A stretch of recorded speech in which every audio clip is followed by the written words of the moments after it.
I first heard about microplastics in 2012 and a light went off for me. I couldn't believe that the waters that I grew up on and lived on were filled with plastic. So I set out to figure out where that plastic was distributed, how much plastic was in the waters.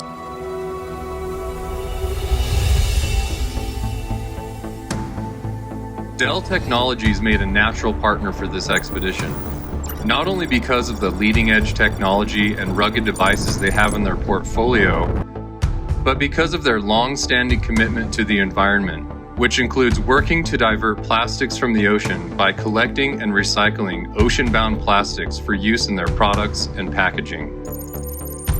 The equipment and gear we need to do this research absolutely cannot fail.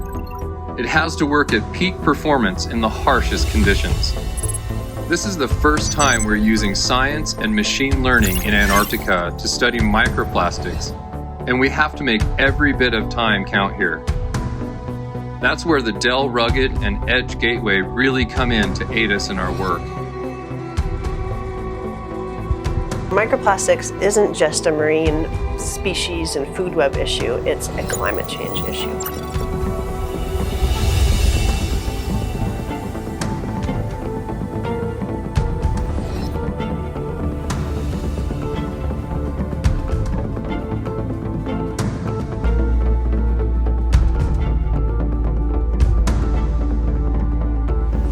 I have been using and testing Dell hardware for 7 years now.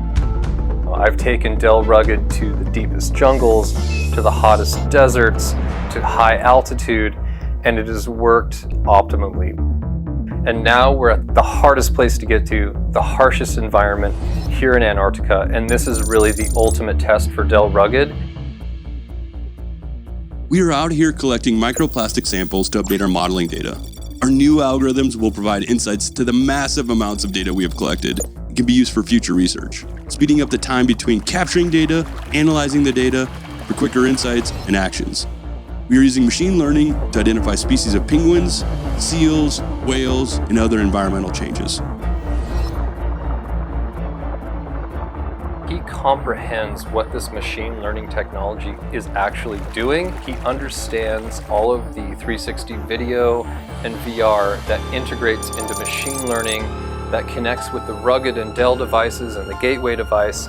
It's literally the cutting edge of science and technology coming together in hopes of making the world a better place.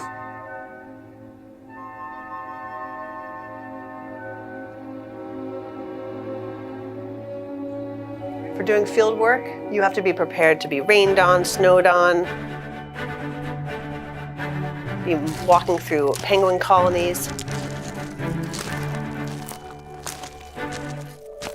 By understanding the data that we're collecting with Abby, All right. taking the air samples, the water samples, we are understanding what we're actually able to achieve in the field. We've been trying to get good weather, but we got hit by some crazy storms. We kind of shifted gears from the east side of Antarctica over to the west side of the peninsula. But the challenge is the weather and conditions and still being able to work every single day, no matter what the weather does.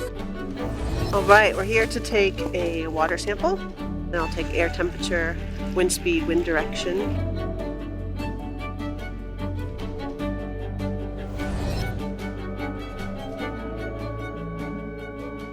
Beautiful morning once again out here among these thousands of chinstrap penguins, and we're using this Edge Gateway device. This is allowing myself and Josh to really do this machine learning and edge computing. From facial recognition with penguins, to the microplastics research, to different iceberg shapes, we're really trying to push the edge of technology and what's possible. Being able to depend on the Gateway to connect so many dissimilar devices has literally saved hundreds of man-hours. Being able to utilize technology and AI right here at the edge on site with us in Antarctica means that we can get more value from our data right here as we're collecting it. With edge computing, we can direct our research, make decisions, and utilize our time more efficiently. Since this is the first of its kind research on the Antarctic Peninsula, I was so eager to plug in my microscope and have a look at those samples. So during the course of this expedition to the Antarctic Peninsula, we were able to take 18 samples here on board the ship. We were able to collect 38 air samples, 27 surface water samples, and we took 9 field blanks, which is really important for this research to make sure that our sampling gear is not contributing to microplastic contamination in the filters. Plastics are running awry, and unless we do something now, we really are going to have a much larger pollution problem on our hands. All of our little actions to stop plastic consumption add up and can create a tidal wave of change. And change is absolutely imperative now if we don't want a future choked with plastic pollution. There's no reason to wait any longer.